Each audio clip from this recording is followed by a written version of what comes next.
শুভ সকাল সকাল। কি করো দুজন?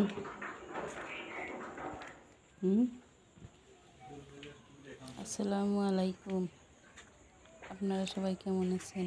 আশা করি সবাই ভালো আছেন। আল্লাহর রহমতে এবং আপনাদের দোয়ায় আমিও ভালো আছি। সকাল সকাল আবারও চলে এলাম আর একটা নতুন দিনে নতুন ব্লগ ভিডিও নিয়ে।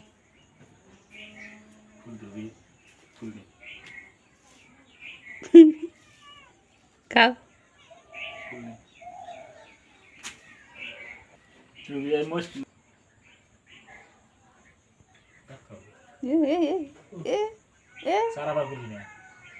পুরা মায়ের মারে দেখি। এখন এক গ্লাস জল খাইয়া তারপর যাব রান্নার কাছে। চলে আসলাম রান্না বান্না করার জন্য। আজকে আমি রান্না করব আমাদের বাগানের মেটে আলু। এটাকে কেউ কেউ বা বিজলা আলু বলে, আমরা মেটে আলু বলি। ওই গাছটা লাগাইছিলাম, উপরে কয়টা আলু হয়েছিল আর মাটির নিচে আসছিল ওই আলুটা যেমন বড় হয়েছে, অত বেশি একটা বড় হয় নাই। ওই আলুটা উঠাই নিয়েছি। ওইটা একটা মুরগির মাংস আনছিল রাত্রেবেলা খাইছি। আর যেটুকু ছিল ওইটুকু আর কি ওই মেটে আলুর নিচের থেকে যে উঠাইছি ওই আলুটা দিয়ে রান্না করবো। আর যে আলুটাই যে এই জায়গায় রাখছি, এখন কাইটা নিবো। আলুটা কাটলে আর কি সেই বিজল বিজল হয়। কাইটা নিলাম, এখন ওগুলো পিছনে ফালাইয়া দিয়ে আসবো। আর এদিকে এই যে হলুদ আর লবণ দিয়া অল্প মাখায় রাখবো, না হলে ওই যে কালা হয়ে যাবে। আর ওই বিজলা বিজলা যে ভাবটা, ওইটা আর কি গরম পানি দিয়ে অল্প ভাপ দিয়ে নিলে ওইটা বিজলাটা পানির সঙ্গে বাড়াইয়া যাব। তারপরে যে চলে আসলাম পিছনে আইসা ওই আলুর খোসা, তারপরে যে পেঁপের খোসা ছিল, চা পাতা ছিল, সব পেঁয়াজ রসুনের খোসা সব কিছু ওই বেগুন গাছের গোড়ায় দিয়ে দিলাম। ওগুলো পচার পরে সার হবো। তারপরে ঘরে এই যে আদা ছিল না, তাই এই যে আদা বাগান থেকে অল্প আদা উঠাই নেবো। এবার কিন্তু আমার আদাগুলা তেমন ভালো হয় নাই। এই জাংলার নিচে লাগাইছি, তার মধ্যে ওইদিকে কলেপার আছে, কলেপারের জল বইরা সবসময় ওই জায়গায় আর কি জল যায়, ওই জন্য এবার আদাগুলো পয়সা গেছে। তারপরে এই যে চলে আসলাম রান্না বান্না করার জন্য। পেঁয়াজ রসুন আদা তারপর কাঁচামরিচ কুচি করে নিছি।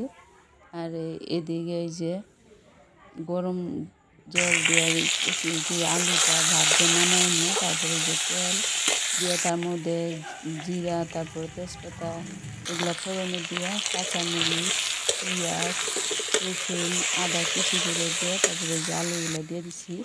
আলুগুলো লবণ আর হলুদ দিয়ে ভাজা ভাজা করে নিয়ে আমল ওই যে শোকেসের মধ্যে আছে না, আর মশলা বাই করো, জল দিয়ে বাই করে টমেটো ডালো, সমস্ত মশলা বাটি দিয়ে টমেটো মুড়াটি তুলে কষাই নেওয়ার পরে অল্প ঢাকনা দিয়ে দিছে। এখন যে জলও দিয়ে দিলাম।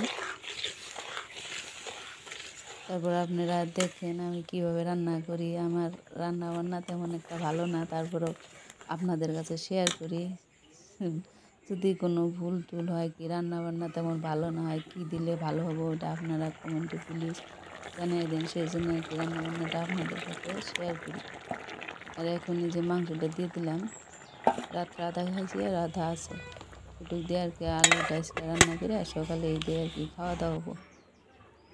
তারপরে এই যে আমাদের জলপাই গাছে এখনও জলপাই ধরে নাই, 3 বছর হইলো তবুও। আর এই যে আমি রসুন লাগাইছি, রসুনগুলো ভালোই হয়েছে। এখন এই যে তরকারি কষানো হয়ে গেছে, এখন এই যে ঝোল দিয়ে দিলাম। ঝোল দেওয়ার পরে এখন অল্প ঢাকনা দিয়ে দিব। ঢাকনা দেওয়ার পরে তারপরে যখন ইটা হবো তখন নামাই নেবো। ওইদিকে যে বিড়াল খাইতেছে আর আমার হাজব্যান্ড ঠান্ডার দিন আছে ওই ফোমগুলো আর কি মাইজে বাইরে নেবো। ওই জন্য বললাম নামাইয়া দাও, নামাইয়া মোটর জল দিয়ে ধুয়ে দাও, সেই জন্য নামাইতেছে। রান্না বান্না শেষ করে থালা বাসন যা আছে সব কিছু পরিষ্কার করে নেবো। তারপরে যে চুলার ঘরটা অল্প পরিষ্কার করে নেবো। আমি প্রত্যেক দিনই রান্নার পর ঝাড়ু দিয়ে নিই, তারপরে একটু জল দিয়ে তারপরে ধুয়ে নিই, না হলে এই যে কেমন দেখা যায়।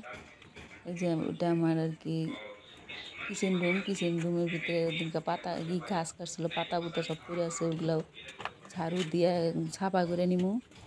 কিচেন রুম কিন্তু এখনও কোনো কিছু হয় না, নাম তো কিচেন রুম, এখনও বললাম এটা আমার কিচেন রুম। মনে করেন না যে রান্না বান্না নেই কিছু নেই, কিচেন রুম নাম রেখে বানাইছি তো কিচেন রুমের নাম নিয়েই ওইটা কিচেন রুমে সেই জন্য আর কি বললাম। এই যে কদম গাছ কাছে না, কদম গাছের পাতা পুতো সব পড়ছে, সেই জন্য এই যে পাতাগুলা ছাপাগুলো দেই এই জায়গায় আমি অল্প এই যে এই স্ল্যাব টেলাপের মধ্যে বাসন টাসন ধুইয়া আর কি শুকিয়ে দিই।